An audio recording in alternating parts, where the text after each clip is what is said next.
নমস্কার বন্ধুরা, আমি পর্ণা আজকে নিয়ে চলে এসেছি তোমাদের জন্য ছোট বেবিদের একটা স্ন্যাক্স আইটেম।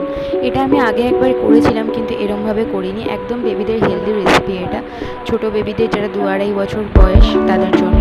প্রথমে আমি ম্যাগিটা সেদ্ধ করে জল ছড়িয়ে নিয়েছি, তারপরে তেলে ভেজিটেবল অয়েলের মধ্যে দিয়ে দিয়েছি একটুখানি রসুন কুচি, একটু পেঁয়াজ কুচি আর একটুখানি সেসমি সিড বা সাদা তিল।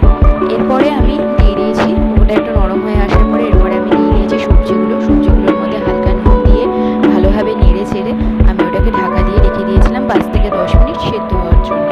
সেদ্ধটা হয়ে গেছে, তারপরে আমি দিয়ে দিলাম ম্যাগিটা দিয়ে কিন্তু আমি ভালোভাবে মিশিয়ে নিয়েছি। এর মধ্যে কিন্তু আমি কোনো রকমের সস বা কোনো রকমের মশলা, ম্যাগি মশলা হোক বা যে কোনো রকমের মশলা হোক না কেন, কিচ্ছু কিন্তু আমি ইউজ করিনি। শুধুমাত্র সামান্য একটু নুন দিয়েছি আর একটুখানি সাদা তেল দিয়েছি, আদার্স কিন্তু আর আমি কিচ্ছু দিইনি।